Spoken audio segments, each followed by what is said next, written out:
Antoine Robitaille est avec nous. Monsieur Robitaille, bonjour. Hey, salut Benoît! Bon, alors, le Groenland, le Canada, le Québec et même la ville de Québec. Oui, c'est ça. Commençons par la réaction plus ferme de Mark Carney à l'endroit de la volonté de l'administration Trump de s'emparer du Groenland. Plus ferme que quoi? Plus ferme, évidemment, que sa réaction sur le Venezuela. Pourquoi ça a été plus ferme? Parce qu'il a dit hier, je te rappelle, le Mark Carney a quand même dit, je vais toujours soutenir la souveraineté du Danemark relativement au territoire du Groenland. Et c'était étonnant pour plusieurs raisons. D'abord, Venezuela, il avait dit simplement qu'il fallait respecter le droit international de toutes les parties, mais que c'était une bonne occasion pour les Vénézuéliens de passer à la démocratie. Mais tu sais, on voit qu'il y avait des gants blancs puis ils marchaient sur des œufs en même temps. Alors que là, c'est dans notre cour arrière, au fond, le Groenland. Il ne faut pas oublier qu'on a une frontière commune avec le Danemark. C'est l'île de Hans.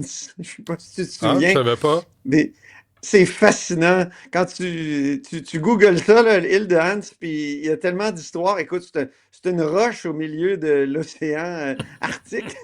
Puis ça a été vraiment objet d'une querelle pendant 50 ans entre le Canada et le Danemark. Donc, quand Carney dit je vais toujours soutenir la souveraineté du Danemark, le Ouais. Canada, en 1984, a même dépêché des soldats sur le rocher pour mettre un drapeau canadien. Puis les Danois sont allés, eux, mettre une bouteille de schnapps, puis après ça, on a mis une bouteille de whisky. On a appelé ça la guerre du whisky, mais tu sais, c'était Mais une ça, c'est question de correct, ça. souveraineté. Ça, c'est correct comme guerre. Moi, je C'était une trouve ça question de correct. souveraineté. Ben oui, c'est cool. On prend un verre, puis Ben on ouais, bon, un tu, shooter! tu te chicanes un peu, mais personne ne va. Tu sais, pas de raison de se faire mal.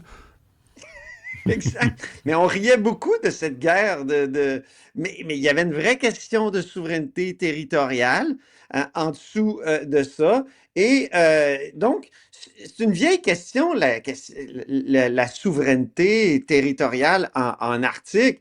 Et bon, là, ça a été réglé en 2022 entre le Canada et le Danemark en passant, hein. On a mis une ligne un peu à la Chypre, là, entre les deux. Puis on a dit ça, c'est le Canada, ça, c'est le Danemark. Bon.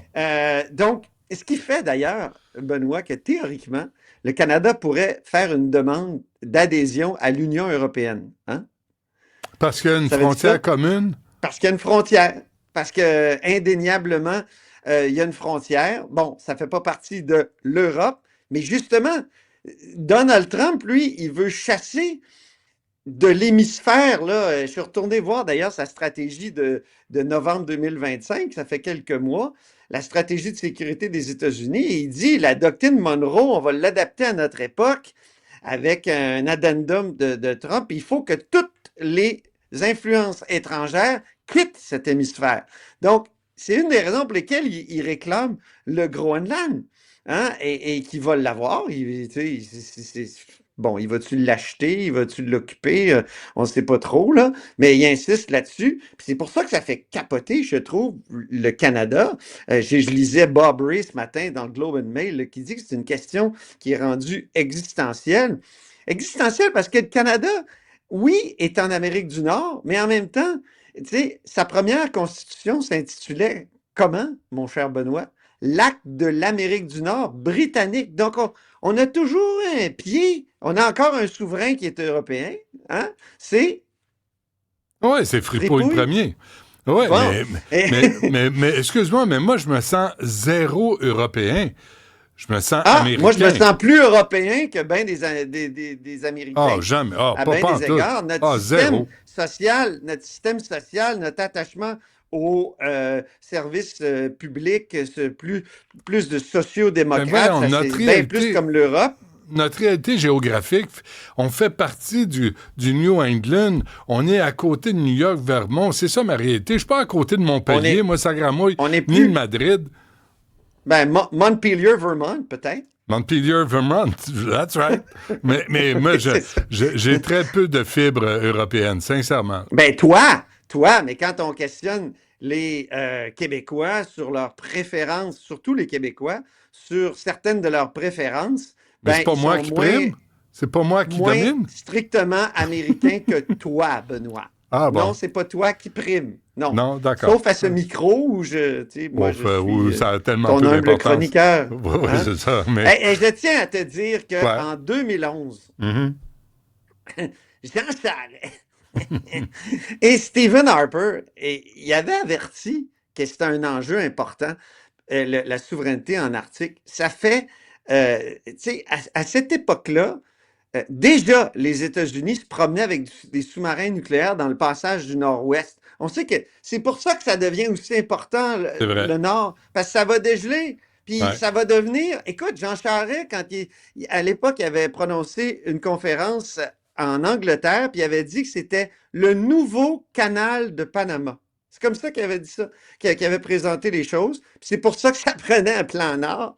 Puis avec le plan Nord, il voulait faire plaisir au fond à Harper, qui lui était obsédé par cette question-là de souveraineté du Nord. Depuis qu'il a quitté le pouvoir en 2015, les libéraux, ils sont allés, tu sais, M. Trudeau est allé faire quelques selfies, quelques fois dans le Nord avec des pingouins, mais c'était pas très aussi important que pour Harper qui voulait qu'on ait plus de bateaux, qu'on voulait, parce qu'il disait, le Nord, tu l'utilises ou tu le perds. Et en anglais, Avec ça se dit bien, raison. Avec use it or lose lose it.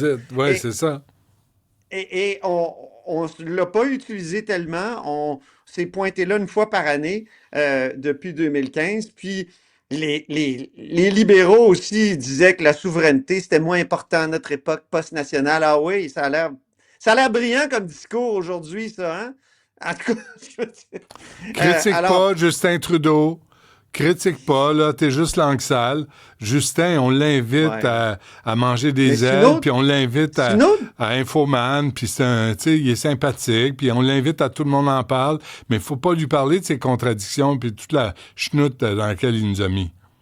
ben, ça serait intéressant parce que même son successeur, Mark Carney, est devenu très conservateur sur ce plan-là aussi. Non seulement le pétrole, l'immigration, là, tout ça, mais aussi la souveraineté Ouais. du Nord, la souveraineté de l'Arctique. Il est totalement devenu, c'est totalement rangé à la doctrine Harper.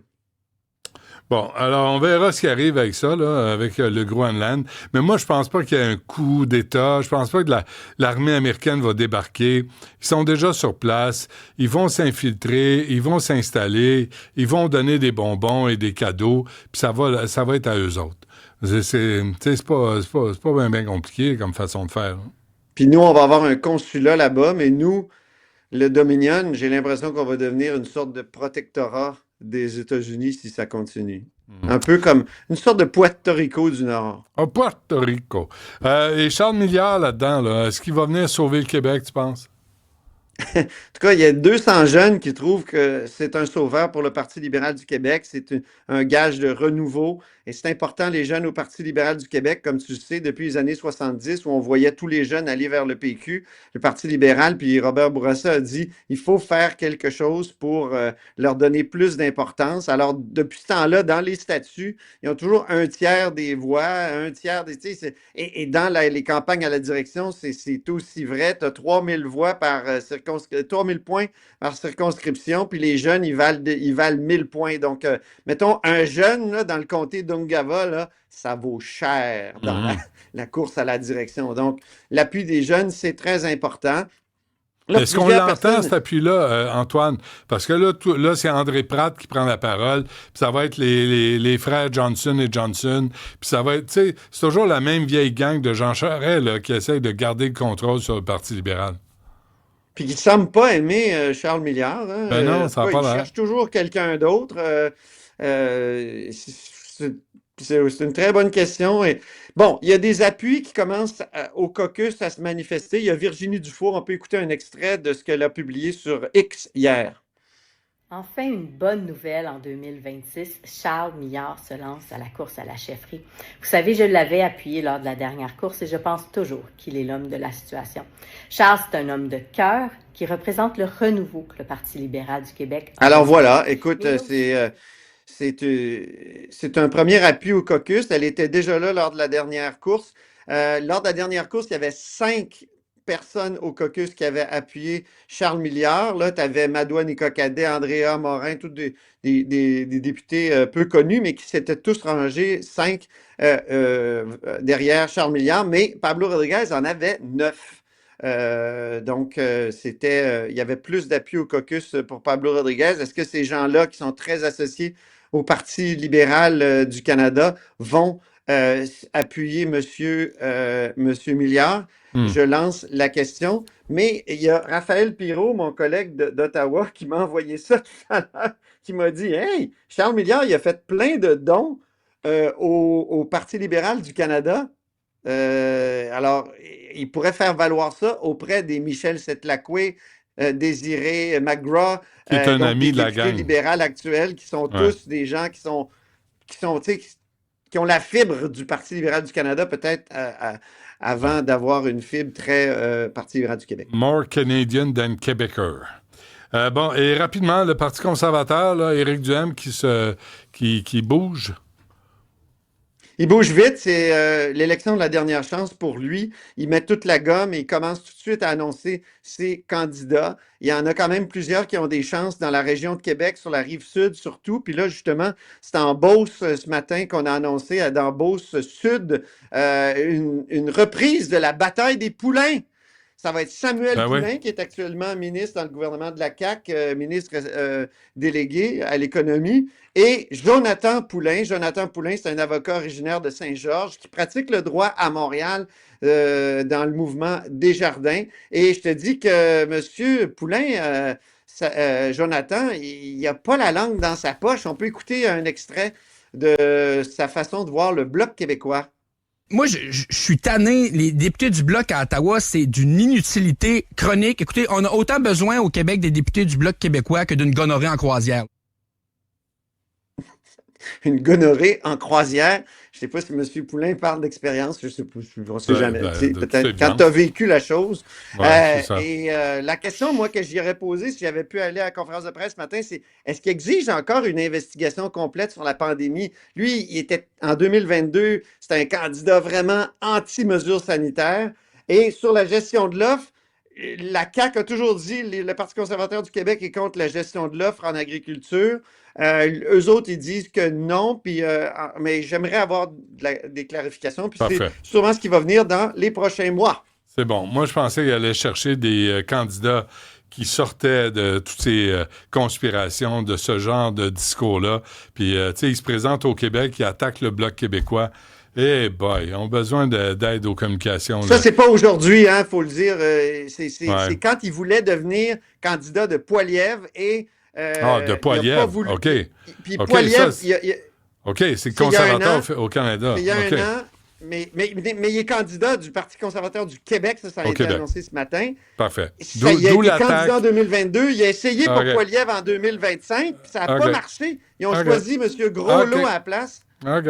Fait que l'attaque du Bloc québécois, c'est parce qu'il se présentait avec Poilievre. Là, je comprends. Non, il ne se présentait pas pour Poilievre parce que Poilievre ne l'a pas accepté.